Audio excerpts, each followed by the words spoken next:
USA binomba na ang Iran, must now make peace or face future attacks, sabi ni President Trump. Tonight I can report to the world that the strikes were a spectacular military success. Iran's key nuclear enrichment facilities have been completely and totally obliterated. Iran, the bully of the Middle East, must now make peace. If they do not, future attacks will be far greater and a lot easier.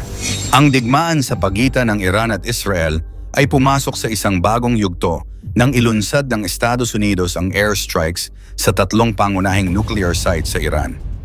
Ayon sa Pangulo ng Estados Unidos, Donald Trump, ang mga pambobomba ay naglalayong puksain ang mga pasilidad na may kaugnayan sa programang nuklear ng Iran na tinuturing na isang malaking pagbabanta sa seguridad ng rehiyon. Ang pangyayaring ito ay nagdulot ng matinding pagtaas ng tensyon sa gitnang silangan at nagbigay ng mga bagong hamon sa mga diplomatic relations at estratehiya ng mga bansa sa rehiyon. Ano ang mga posibleng reaksyon ng Iran sa mga airstrikes ng Estados Unidos? Pwede bang magdulot ng mas malalang digmaan ang US airstrikes sa Iran? Yan ang ating aalamin.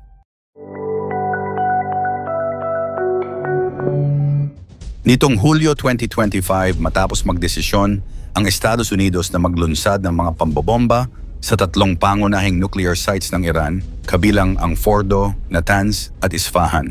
Ang mga aircraft na ginamit sa mga strikes ay American warplanes, in particular, ang mga GBU-57 Massive Ordnance Penetrator MOP bombs ang ginamit upang matamaan ang malalim na underground facilities sa Fordo. Ang MOP ay isang napakabigat na bomba na may timbang na 13,000 kilograms. Kaya nitong tumagos ng 18 metro ng konkretong pader o 61 metro ng lupa bago sumabog at itinuturing ng isang espesyal na armas para sa ganitong uri ng misyon. Sinabi ni Donald Trump na ang mga pag-atake sa Iran ay isang spectacular military success sa kanyang talumpati sa telebisyon. Ayon sa Pangulo ng Estados Unidos, kailangang magkapayapaan na ang Iran o maghanda para sa mga susunod na pag-atake matapos magsagawa ng airstrikes ang US sa tatlong Iranian nuclear facilities. Sa kanyang talumpati, sinabi ni Trump na ang mga pag-atake ay isang spectacular military success. Ang pahayag na ito ay ginawa niya noong Sabado sa kanyang address sa bansa. Bago ito, nagbigay babala ang ministro ng Ugnayang Panlabas ng Iran na ang pakikialam ng Estados Unidos sa hidwaan ng Israel at Iran ay magiging napakadelikado. Ang simula ng conflict. Ang labanan sa pagitan ng Iran at Israel ay nagsimula noong Hunyo 13 nang magsagawa ang Israel ng isang hindi inaasahang pag-atake sa mga nuclear at military target ng Iran. Inamin ng Israel na ang layunin nito ay durugin anong programa ng nuclear ng Iran, isang hakbang na itinuturing nilang makapagdudulot ng malaking panganib sa seguridad ng Israel at ng buong mundo.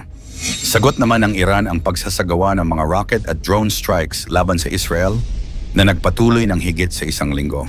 Matapos ang mga opensibang ito, ang Estados Unidos na kaalyado ng Israel ay nagdesisyon na makialam sa pamamagitan ng mga airstrikes sa Iran. Inanunsyo ni Trump na ang mga pambobomba ay nakatutok sa tatlong pangunahing nuclear sites sa Iran, particular ang Fordo, Natanz at Isfahan. Ayon sa mga eksperto, ang mga pasilidad na ito ay may mahalagang papel sa mga ambisyon ng Iran na magka-nuclear capability. Inanunsyo ni Trump na ang mga strikes ay nagtagumpay sa layuning puksain ang mga pasilidad, ngunit ang ilan sa mga eksperto ay nag-aalangan at nagsasabing hindi pa tiyak kung ganap na nawasak ang mga ito. Ang airstrikes ng Estados Unidos ay nagbigay daan para sa mga pag-aalala tungkol sa posibleng pagtugon ng Iran. Noong una pa lamang, nagbabala ang mga opisyal ng Iran na ang anumang hakbang ng Estados Unidos laban sa kanilang bansa ay maaaring magdulot ng isang regional war. Bagamat napaurong na ang ilan sa mga kasunduan ng Iran at Estados Unidos patungkol sa nuclear na usapin, ang pangyayaring ito ay nagbigay ng bagong sukat sa kasalukuyang digmaan at nagbigay ng malalaking tanong tungkol sa mga susunod na hakbang ng mga bansa sa rehiyon. Ang epekto ng mga airstrikes sa Iran.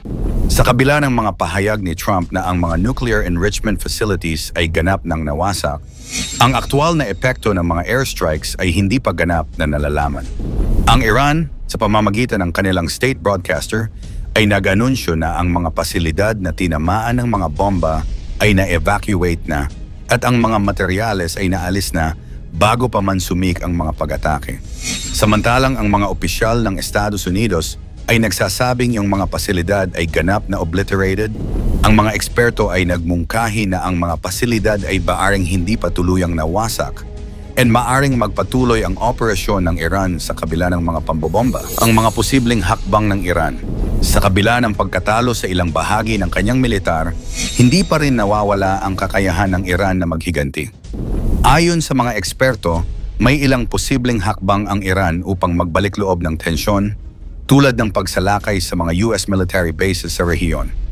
Ilan sa mga pinakamahalagang target ng Iran ay ang US Navy's 5th Fleet Headquarters sa Bahrain at ang critical shipping routes sa Strait of Hormuz, isang daang pandagat na nag-uugnay sa Persian Gulf at Indian Ocean na dumadaan ang 30% ng supply ng langis ng buong mundo.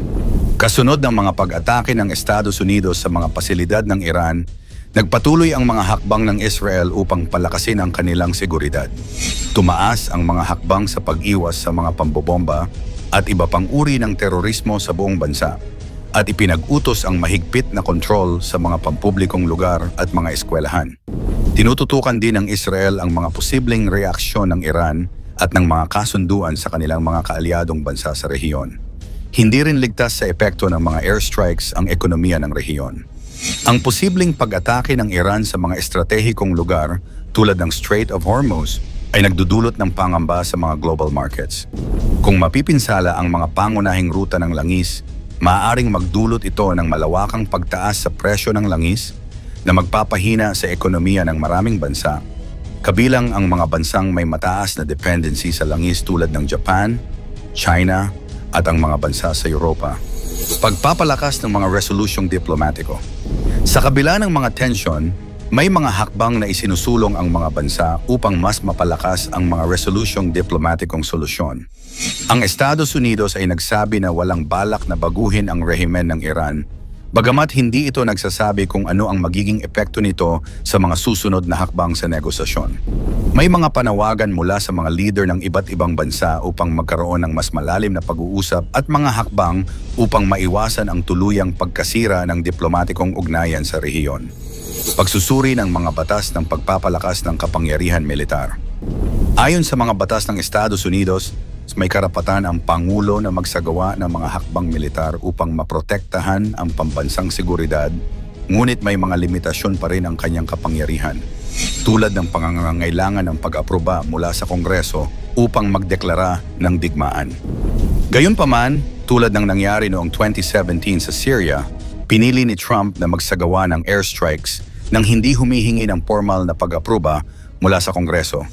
Ang mga hakbang na ito ay nagbigay ng mga katanungan ukol sa tamang balanse ng kapangyarihan sa pagitan ng Pangulo at ng Kongreso. Ang mga airstrikes ng Estados Unidos sa Iran ay nagbigay ng bagong dimensyon sa hidwaan sa gitnang silangan.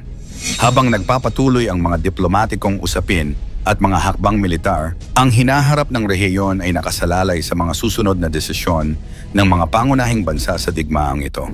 Ang Estados Unidos, Israel at Iran ay magkakaroon ng mga mahihirap na desisyon upang matukoy kung paano nila mapapalakas ang kanilang posisyon nang hindi sumasabog ang isang mas malaking digmaan. Sa iyong palagay, ito na ba ang simula ng World War III? Ikomento mo naman ito sa ibaba. Huwag kalimutang mag-like and share. Maraming salamat at God bless.